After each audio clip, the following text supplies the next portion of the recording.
africain nga ak foo mënta jóge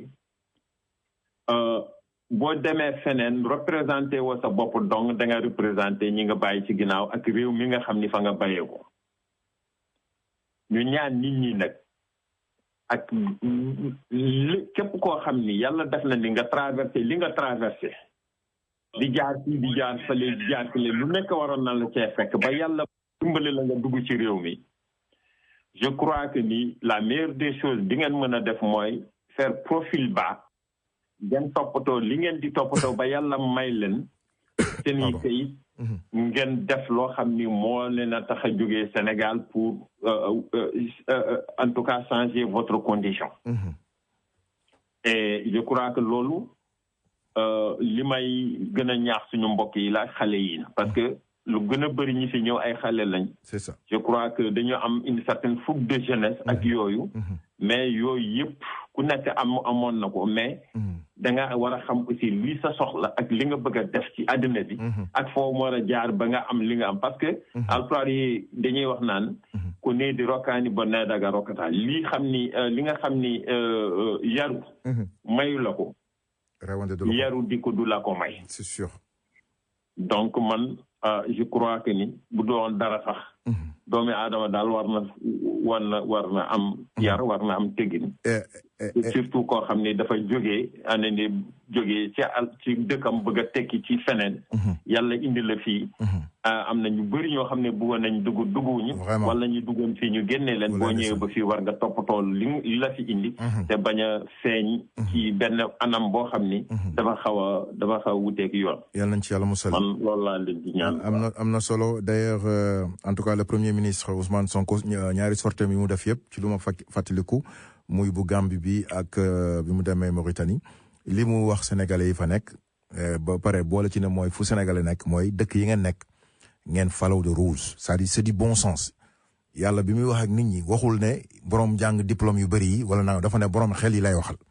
donte ikra la njëkk a wax ngeen gi mu def Muhammad sallallahu alayhi wa sallam mais ba mu ca pare dafa ne maa ngi wax ak borom xel yi donc tamit dëkk bi c'est très simple c'est du bon sens nga ci mën a génne mais ku ci yaakaar ne parce que munoo def lu leen ump maanaam ci gàttal. absolument waaw ci gàttal li ngay def ak di ko waaj a def ñoom xam nañ ko ba pare tey su ma la waxee nag doo ko gëm mais ci rajo laay wax li nga def ba pare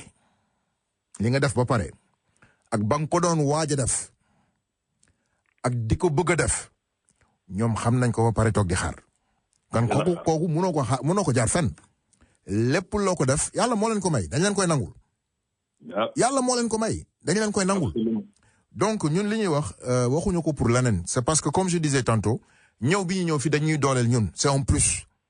parce que tamit ñu wax ko su dund yàgg naa ko wax suñu état yële bu ñu mënee di tëdd di nelaw ba yendoor mais diaspora bi moo tax donc ñi ñëw bees ci ñun c'est en plus dañuy gën a dimbale soxali réew ma ku ci ñëw expérience bi ngay am rek bu la neexee après boo delloo réew ma sa réew jëriñoo ko donc loolu je pense que c'était important nga ñëw ci monsieur Sy muy lu am solo foog naa ne mbokk yi déglu danañ ci bàyyi xel la grand Ndiaye rejoindre nañu bu Pastef la grand ma bàyyi la nga nuyoo ak auditeurs yi di la gërëm parce que néew na en tout cas ñu wax ko si dund bu ñu soxlaa ñenn ci yéen ñu jot leen mais yow à chaque fois tu fais de ton mieux pour venir représenter pour indi balance et c'est important ma bàyyi la nga nuyoo laaj bi mooy situation bi nga xam ne nii tey aux États-Unis ñu wax ko si dund mooy Donald Trump il fait peur nit ñi dañoo yaakaar ne rek ne ñi amul ñi ñu jóge ci yoon bi la am na ñoo xam ne ñu ëpp ñoo xam ne yàgg nañ ci dëkk bi amuñu kayit mais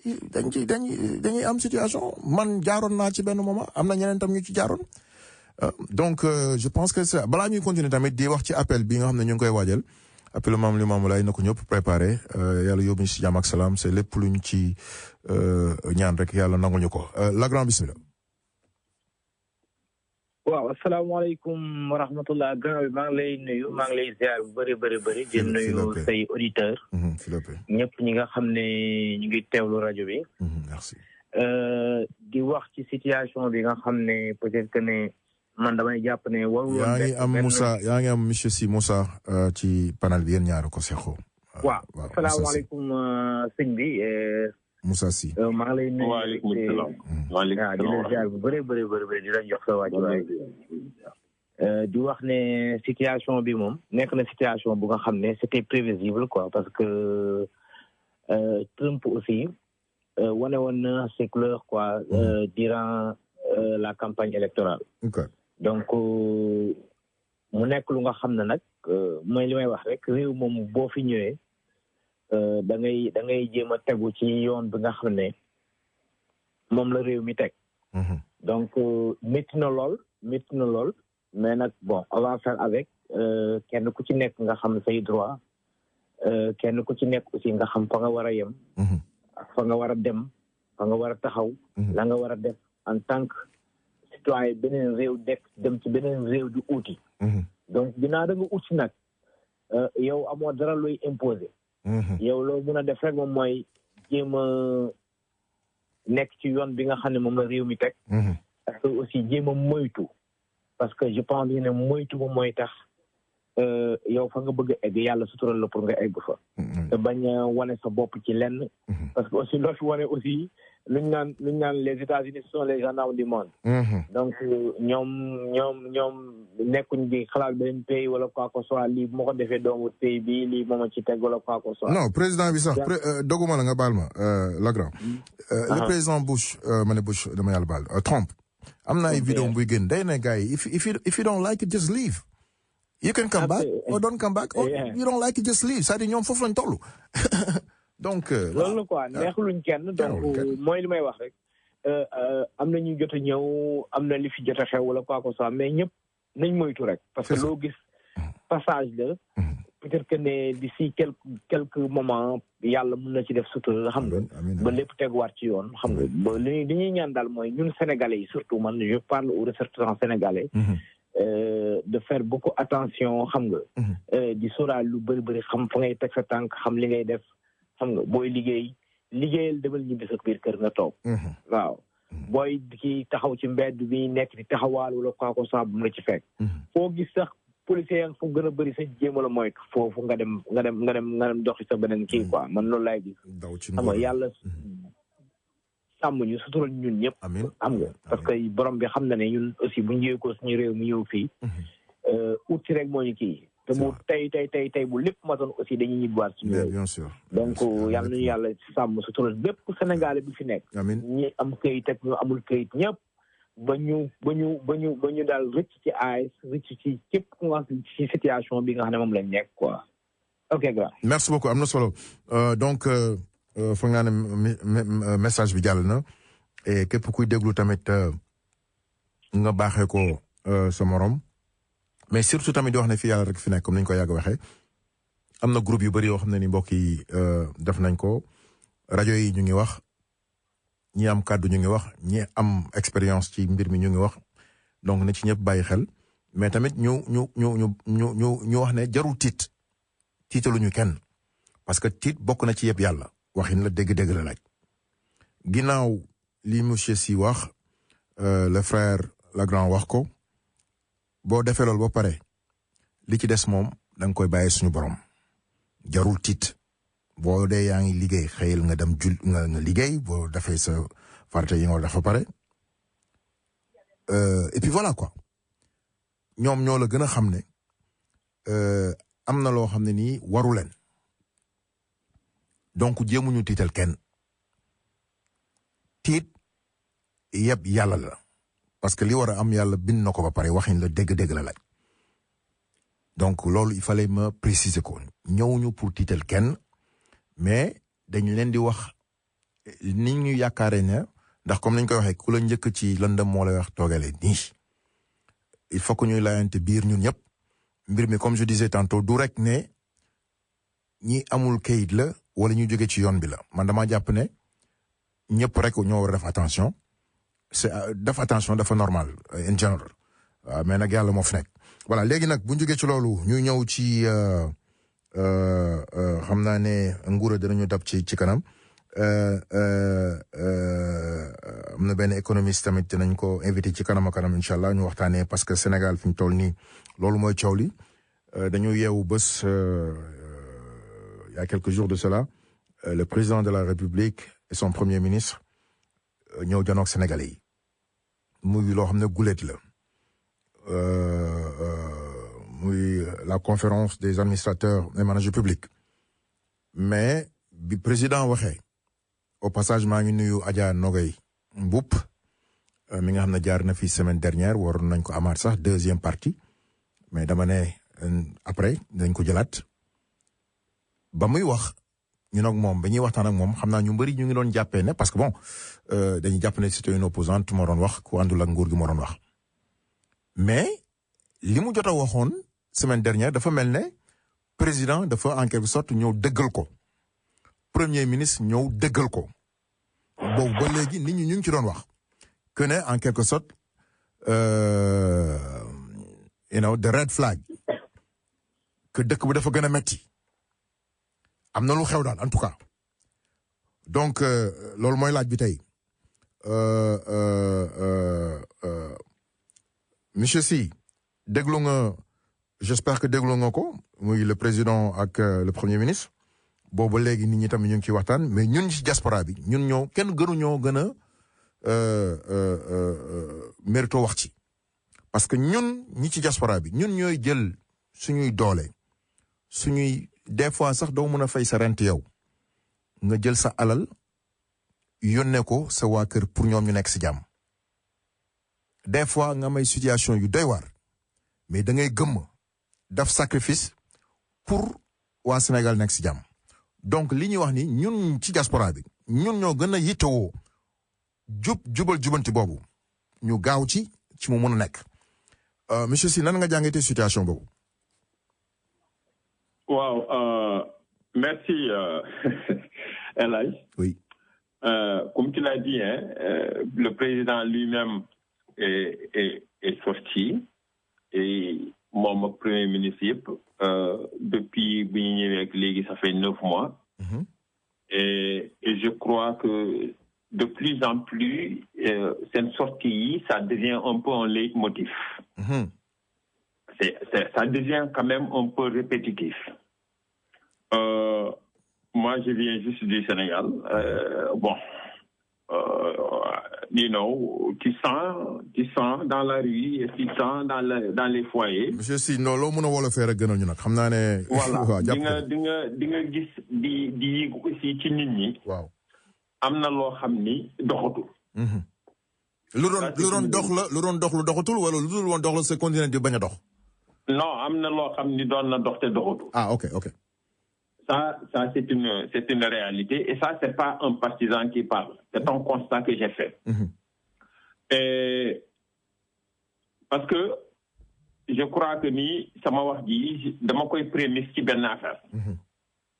dañu toll ci nekk ci tolluwaay woo xam ne je crois que ni dañu war a waxtaan en tant que Sénégalais. Surtout. D'abord oui. Et avant tout. Effectivement. Parce que période bii daaw on avait un autre président on avait un autre premier ministre on avait une autre assemblée nationale. Mm-hmm. mais loolu yëpp dem na ñu ngi ci étape bu bees mais li fi des mooy Sénégal. Mm-hmm. te moo fi des ba ila yawmi diin. Effectivement. donc man je crois que ni aujourd'hui su fekkente ni dafa am loo xam ne mu ngi xew ci réew ma. waaw. je crois qu'il faudrait quand même que ñu analyser ko de manière très froide. bañ ci indi ay farantu ak yooyu. si je comprends bien monsieur Sy mooy li nit ñi di wax ci mbedd bi mooy que ne gars yi dañoo tële. exactement loolu la gars yi di wax. loolu nag man sama njàngat ci loolu je n'ai pas une awma loo xam ni c'est affirmatif dama koy wax ne lii moo xew. parce que je ne suis vraiment pas dans le secret des dieux. Ok. mais nag une certaine analyse quand même s'impose. Parce que même aujourd'hui, par exemple, je lisais que la balance de paiement du Sénégal est positive de quelque chose comme 88 milliards, quelque chose comme ça. Bon, ça c'est en totale contradiction avec loo xam ni moom la ñuy wax feneen. Ak yeneen et ki yeneen. Moi, personnellement, je ne doute pas que nous ayons des problèmes peut-être financiers. Mais li ma gëmul mooy que ni li ñuy wax ne mbir mi fa la egg na fa. Et je me demande si nous ne sommes pas en train d'assister à un chaos stratégique orchestré par le gouvernement lui-même. Ah oui?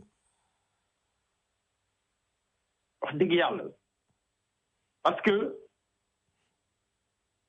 ça, nous tous, nous l'avons constaté, et tous les bureaux, yoo xam ni dañu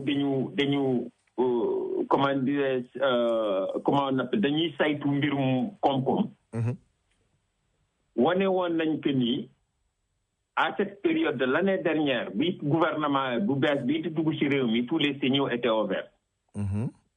Et que tout d'un coup, on se retrouve dans une situation boo xam ni qu'on n'a plus de marge de manœuvre ak ceci ak cela. Est-ce que, parce que en fin de compte, celui qui est en train de faire le diagnostic, mooy koo xam ni moom moo jël kii am teg ko ci pool bi ne lii mooy problème bi, mooy président de la République, c'est le chef de l'exécutif. Tey jii constat yi muy def yëpp, il est temps que, à mon avis, mu ne voilà les prescriptions yoo xam ni moom la ñu war a jël pour jàngaro jooju ñu faj ko. Solution quoi, tu veux dire? Solution. Voilà, ce livre-là dont on parle là, les solutions, nañ ko génne solution yooyu ñu teg. Au moins qu'ils nous montrent qu'ils sont en train de faire cet effort-là. Bu ma waxee ne que c'est un chaos stratégique, parce que dañuy nekk ci benn période boo xam ni, nous sommes dans une période boo xam ni, le Sénégal quand même est en train d'exploiter ces hydrocarbures. Mu ngi ko commencé jaay. Su fekkee ni tey jii nous avons une balance de paiement positive. Loolu bokk na ci. waaw ma anticiper rek balaa may ñëw ak Lagrand. Est-ce que aussi ñoom li ñu wax mooy que ne Sénégalais yi duñ leen nëbb dañ leen di wax dëgg bi. Maintenant ñu ngi doog a ñëw ci nguur et muy mel na xale buy doog a jóge ci dugg ci école ñu wax ko si dundu. Il faut nga may ko temps mu commencé min. Maintenant réew yi ni ñuy doxee xam nañ ko ba ci réew mii ñu nekk ni muy Amérique. Ci ni ñuy doxalee tout n'est pas rose et tout n'est pas aussi catholique. Am na ci yu bëri yoo xam ne nii jaaraluñ ko ci yoon mais ñoom ils ont opté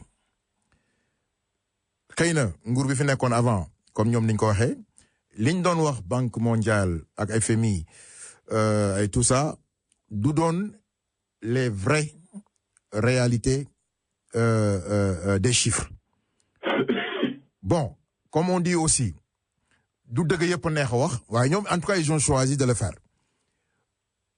Rapidement yow taw boo doon ñëw ci solution rek parce que yaa ngi wax solution c'est man dama jàpp ne Sénégalais bu nekk ak foo munte nekk nguur bi fi nekk nii ak nguur yi ñëw suba gannaaw suba war nañ leen bàyyi xel parce que des fois fi ñuy yaakaar ne solution bi fa lay génnee du foofa ba bàyyi la nga ñëw. Voilà. C'est bon de faire ces précisions-là. Et je crois que pour te prendre au rebond, ils ont pris l'option de dire la vérité aux Sénégalais. Sénégalais. Ouais. Ah, c'est bien beau. C'est bien beau. Mais moi, je crois que la question que je me pose est celle-ci. L'OTAN. Comme on dit, hein, je crois que c'était un sénateur américain qui avait dit que campaigns are made in poetry, but you govern in prose. Yeah.